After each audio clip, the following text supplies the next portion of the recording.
So for the viewers that don't know you, Mickey, and I'll just give you a kind of a quick recap.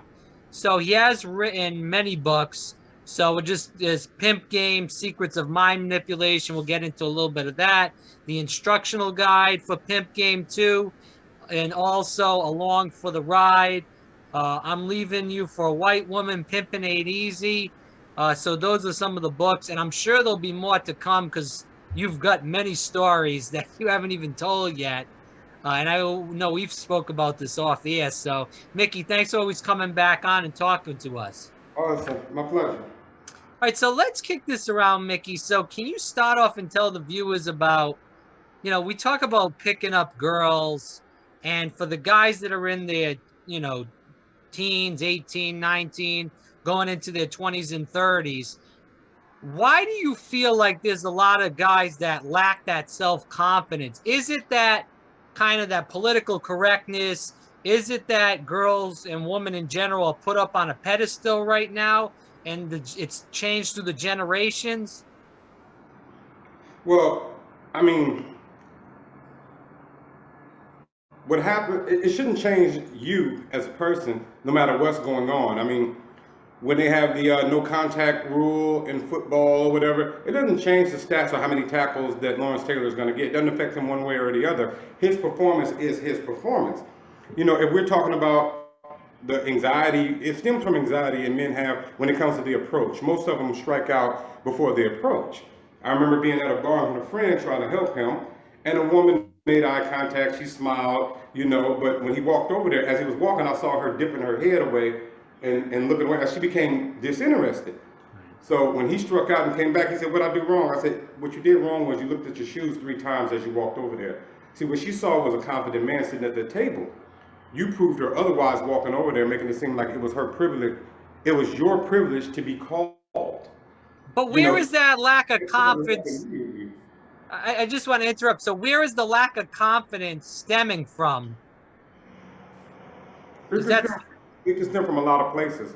You know, it can stem from a lack of experience. You know, they don't have experience with interacting and talking to the opposite sex. They don't have experience with rejection or acceptance. It doesn't matter one way or the other. You know, if you lose a football game or if you win the football game, you know you shake the other player's hands at the end. So it doesn't matter. It still ends the same way with okay, fine, thank you. Okay, fine, thank you. And a lot of them overthink. They put too much into it, you know? And that's where a lot of it stems from. I mean, it's I call it gynophobia. You know, men's fear of women. Is it a fear of women? Is it a fear of rejection? Because you don't have a fear of rejection because you went out for 4 job interviews today. They all said no. You walk away with a smile and you went back the next day to different ones. So it's not a fear of rejection. So it has to be gynophobia, a fear of being rejected by a woman. Why? Maybe it's because your self-esteem is tied into her acceptance. So if she rejects you, it's a blow to your self-esteem. But it wasn't a blow to your self-esteem when you applied at Walmart. They said no. You just said okay. You went right across the street to Target. Okay. Then you went right down the street to Dollar General, got that job. You don't even remember Target and Walmart. You just put on your Dollar General uniform and go to work. So it's not a fear of rejection. It's the fact that his self-esteem, he braids it in with whether or not she accepts him or not. So it hurts him personally. So then he reacts in a personal manner. And the next day, he's not the same person he was. And then it goes on, goes on, goes on. Then it can turn into misogyny after a while or some type of subconscious woman hatred, you know, from being rejected so many times. That's because he ties his manhood into her acceptance. One has nothing to do with the other. so. What mistakes are you seeing most guys do when they pick up girls or try to? It's so many. Usually the approach. Yeah. You know, some try too hard. You know, I say women come up to me, I don't come up to them, Yeah. but I make myself available for them. They'll decide.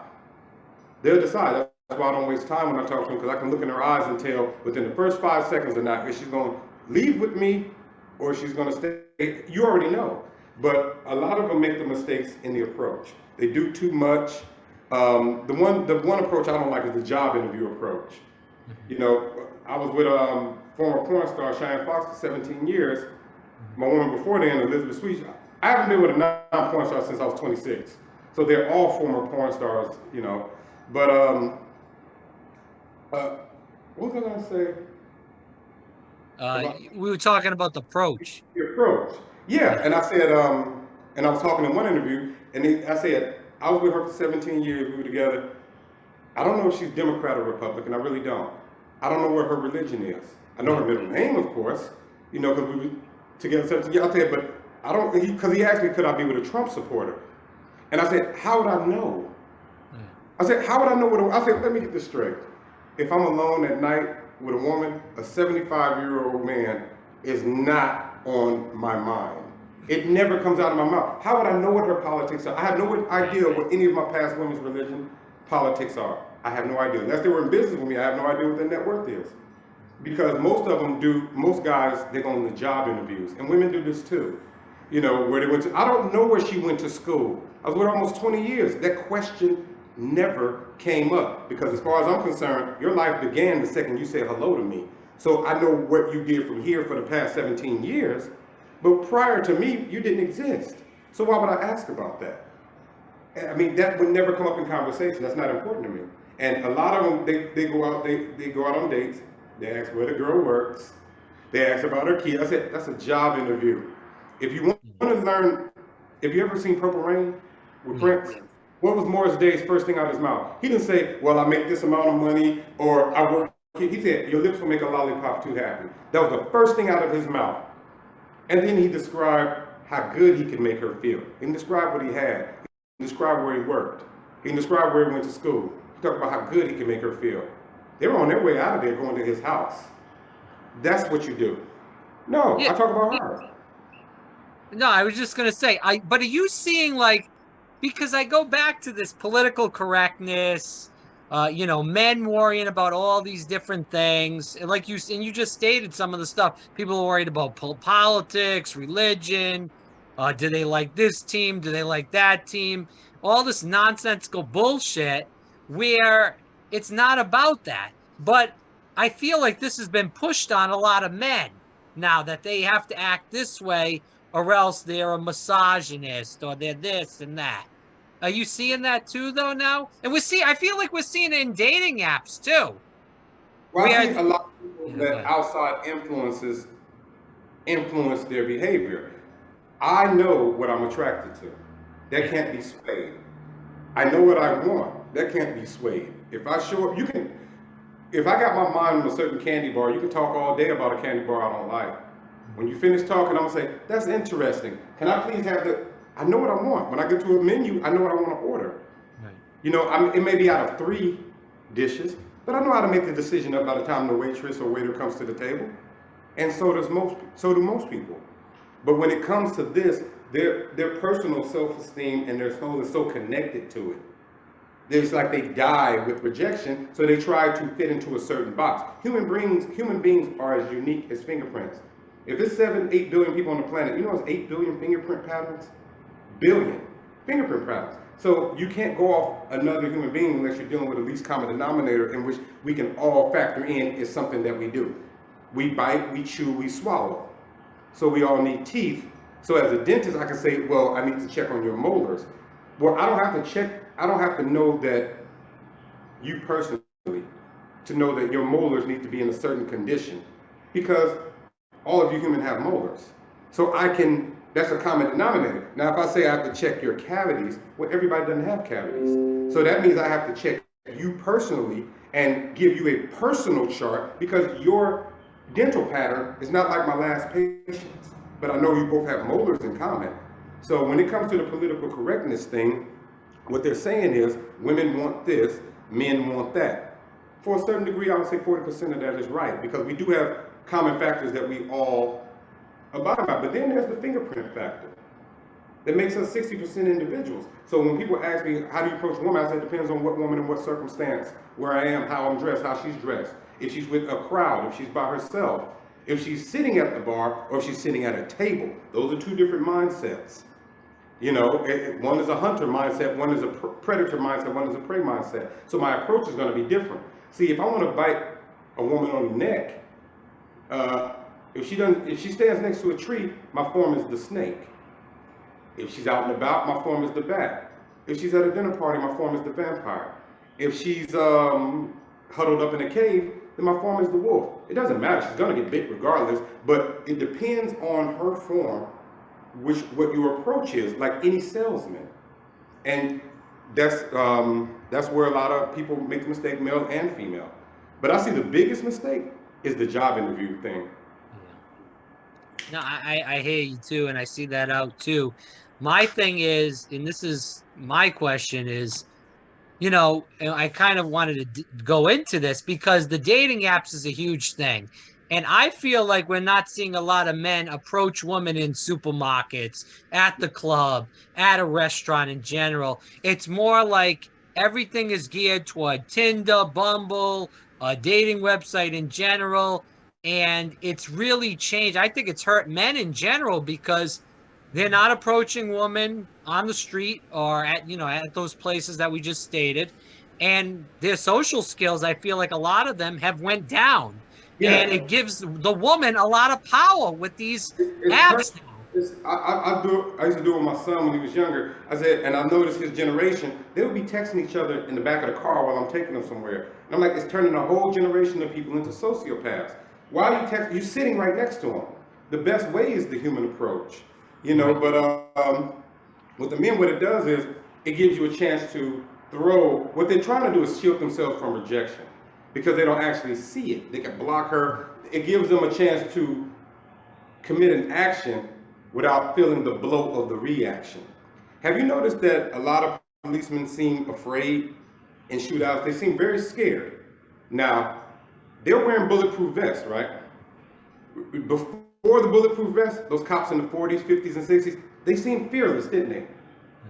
They ran right into, they went and got Bonnie and Clyde. They hopped out and shot them. They didn't have vests on. But as they get more tactical gear, they have more fear. Because those cops back then knew how to avoid certain things because they didn't have a safety net. It was just them, their brains, their courage. As they've gotten more geared to, they don't need as much brains. They don't need as much courage. So those receptors inside of that person diminish. Now when you take the bulletproof vest off, well, I know because I have certain cop clients, they don't even know how to speak to human beings without their gear on, like robots almost. And that's because that skill has been nullified because you don't have to use it, and anything you don't use, you lose. Yeah. And I noticed it, like, have you noticed the movies now, the big blockbusters, the special effects and everything? Look at how poorly written the scripts were. Where's the Gone with the Wind? Where's The Godfather? Where's Jaws? See, they didn't have special effects, so they had to actually rely on artistic and writing talent. But now, I can just put a bunch of shootout scenes in something, a couple of one-liners, and bang, $100 million blockbuster. But that person does not have the writing skills to write on Golden Pond, you know, to write terms of endearment. They can't write those anymore. All they can write is, who are you? Fly away. That's it. Anyone, a child can do that. Well, Fast and Furious is a great example. I mean, they're up to like 10 or 11 or whatever it is now. It's crazy. And you know, they make billions of dollars in China and over here with these movies that it's just a repeat of the same people, the same, like, it's the same thing you're saying. There's no good movies out there anymore. I watch more plays than movies. Right. And I used to go to a lot of plays by myself. Like I told someone, I'm not a knuckle-dragging thug. I was an aristocrat of crime. Kind of like a criminal on Batman. So I would go to plays and things like that. I did what I did, but nobody's one-dimensional. And I would write a lot of short stories. Just in my spare time, I write essays and stuff. I don't turn them in. I'm not in school. I just write them and put them on the shelf. It's just like an ex-boxer may shadow box every once in a while or go to the gym. They still train. They're not training for a particular fight. And that's why I like plays, because I noticed that they're much better written. Because see, they don't have special effects. They can't do do-overs. Everything is live, one take. So each person has mastered their craft. And I like whodunits. That's what I usually go see, a whodunit. And it's the same thing with dating and relation. They don't have to anymore. I mean, and it was also down to choices. If a woman was looking for a good man, she usually found him where she conjugated. Well, where does she conjugate where it had 1 billion people? See, men and women on dating sites, they have hundreds of millions of choices. Facebook has over 1 billion subscribers. Hundreds of millions of choices. So they're never satisfied. I said, you're going to meet the perfect man or woman Monday. I said, by Wednesday, you've met somebody, and I know this is not grammatically correct, you met someone perfecter. By Friday, you met someone perfecter. You know which ones you got? None of them. Because you're waiting on Sunday, you're waiting on Tuesday. So now you're just getting older and wasting a lot of time. As opposed to back when you were on a job, it's only 3 guys work there. It's only 2 women work there. So our level of success, the percentage is a lot higher, you know, as opposed to now, the choices are endless. You ever notice that when you go to a restaurant, you know exactly what you want, but when you go to a buffet or a smorgasbord, you stand there going like this, you have too many choices in front of you. You don't know what to grab. But if I had taken you to any restaurant that wasn't a buffet or smorgasbord, you open that menu, you can't see any pictures. You open the menu, you close it, and you know exactly what you want. It's easier to make a decision that way, and you have more confidence in your decision. At a buffet, you should see people going, too many choices available. It's the same thing with the dating now. Do you think that this is feminizing men, though? Because these dating apps are giving the woman the upper hand. A lot of these dating apps, the woman have to like you first. They have to approve you first. And if they don't like you, they can block you. I mean, the men can block too. But it seems like these dating apps, along with the mainstream media, are trying to feminize men into what the woman fully want. Do you agree with that or no? Well, that's two part. Yeah. It's always been the woman's choice. Right. It's always been the woman's choice. It's a misconception that pimps go out looking for women. No, we did. I never did. Right. No, we don't. We always say they choose you. Yeah. They come up to you because their mind is already made up. It's easy. It's like when you're selling a car. I'm gonna get to the other question in a second because I said there's 2 parts about the feminization. When you're selling a car, a lot of salesmen strike out because they oversell. You don't have to sell the car. When I pull into a Mercedes dealership, I can read dealership. I can read Mercedes. I've already made my mind up what type of car I want, Mercedes. And I've already made my mind up that I want to buy a car because I'm at a dealership. So you don't have to sell the car. At this point, you're selling yourself. So that's when you come over with the chips or the drinks or the hors d'oeuvres, and then you start, you don't have to talk about the gas mileage, you don't have to talk about the rack appearance steering. Trust me, before I pulled up, I've already done my research for weeks on this car because you're not the first lot I've gone to, and you're not the first type of car so once I choose, I've already chosen what I want, and I've already chosen I want it from you. So at that point, less is more. You don't have to do much talking. She's already chosen you. When you say something to her and she responds, she's already chosen you. Most men talk themselves out of women's lives, then into women. Well, I said, you talk yourself out of the bedroom, not in. Well, what do you say on a date? I said, pretty much nothing. Nothing. She's made up her decision when she got in the car. She's made up her decision when she sat down. You don't have to keep selling her the item once she's selected to buy it. You just make the item available. You know, so a lot of them is just, but when you talk about the feminization, that's a different thing. Well, that's been going on in the United States for years because testosterone is scary to a lot of women. And that can go back to women not having enough contact with men. When they say he's misogynist, I said, no, he's just a male. It's the same testosterone that's in male lions, male rhinoceroses, male pigeons. It's all the same. Estrogen is estrogen. A good example of that is when this child one time, when a person went into an adult, went to the gorilla, fell into the gorilla bin. Well, the gorillas attacked that zoo person. Yeah. But when that child, if you watch the video, when that child in Cincinnati went into the zoo, went into the gorilla embankment, the men rushed to destroy the child. The female gorilla leaped over them, grabbed the child, ran around with the child, and fought the men off. because she recognizes that that's a baby and she's still a woman. That's just how estrogen works. That's how estrogen works. She said, no, you're not going to hurt this child. You just have to hurt me. And that's not even the same species. Is she overly sensitive and weak? No, that's estrogen. Is he a misogynist? No, that's just testosterone. Keep in mind, in America, you can buy estrogen from your doctor, but you can't get testosterone shots. That's illegal. So what my body produces naturally is illegal. But what her body produces naturally is encouraged for her to get estrogen rejuvenation. You got to come down to Mexico or Canada to get testosterone because balls are illegal in the United States. I'm sorry. But then, Yes. that's how it works too. Then when America gets invaded or a woman gets disrespected publicly or assaulted, you quelled that in you. Remember what I said about the bulletproof vest? You quelled that inside of him. So now you want your boyfriend to defend you. And you want him to pull out a gun, but he doesn't. He pulls out a cell phone and records it.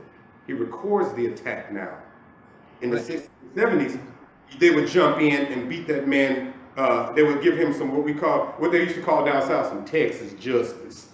They would give him some Texas justice. They don't do that anymore. They pull out their phones, they laugh, they cheer while she's being attacked. And you can look on the internet and see thousands of videos of this, and they're laughing because you killed that inside of him. You said that he was misogynist, and that's a bad thing. So he's not going to do that. It's not a male. There's no such thing as a male ego.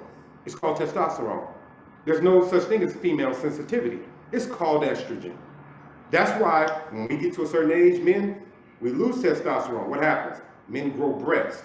When women get to a certain age, they lose estrogen. What happens? They grow facial hair. You know, Aunt Francine in the 70s, she has a little beard down there. She has a little thick mustache. And her voice gets raspy. Come here, give your auntie a kiss. That wasn't the voice she had at 20, but her testosterone, her estrogen levels have dropped. That's nature. And then you see an old uncle who used to be James Dean in his younger days. And now he's sitting there with breasts going, could you turn the soap operas on? He's sitting in that lazy boy chair because his testosterone has dropped.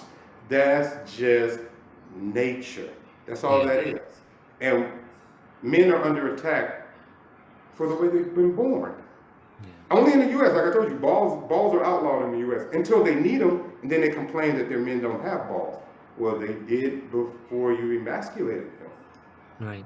Well, you even talked about that just to go to, America being attacked. I know it's a whole different subject, so I'm not going to get too deep into it, but there's a lot of men that can't, if they ever, I know the draft is not going to happen, but if they did have a draft, they don't have enough men or women for that matter to go into the service and serve the country if there was another, God forbid, another world war.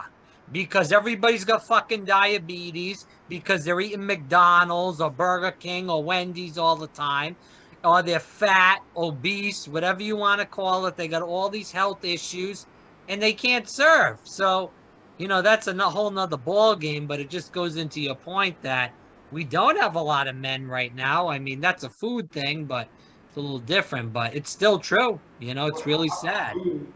It said the average World War II soldier that stormed the beaches of Normandy were 18, and they showed a list of them. I mean, they showed a picture of them. They were storming the beach, and they said 18-year-olds today, and he was sitting there crying because his cell phone was buffering. It's true, but like you said, you were speaking about your son. I see that stuff all the time. In fact, when I was in college, this is going back to like 2012, 2013, you would walk by a girl, she would be looking straight, and then she'd see you coming up to pass, and you could be looking straight at her, and she'd look down on the phone. It's like a crutch for these kids growing up. So that's the crutch. They don't want to talk to anybody. They don't want to be bothered. Their social skills suck, which means when they get into the workforce, or if they're looking for a girl or a guy, whatever it may be, they're going to be screwed because it's just going to keep that issue going on because that's how they're going to bring up their kids and other family members in general. So it's a joke. Which is anxiety, and it's like you said, they're looking for that support. They go right. Remember, You ever see What About Bob? Yeah. Whenever Bob got nervous, he goes right back to a doodle, a strudel, a new. He has to go back to that beginning.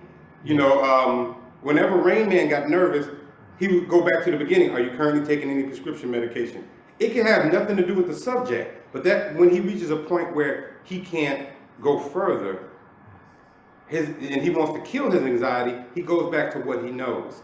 When you ever talk to, like, let's say if you interview anyone, whenever they get to a question they don't understand, they go back to what's familiar. I've seen boxers do it, like mechanics. You can be asking a guy a question about dating, and he'll say, well, a woman is just like a carburetor. See, you got your distributor, you got your so-and-so, you ignite this up. See, he has to relate that to something that's familiar because he can't go from there. I've seen boxers do it. You can ask them about the state of politics.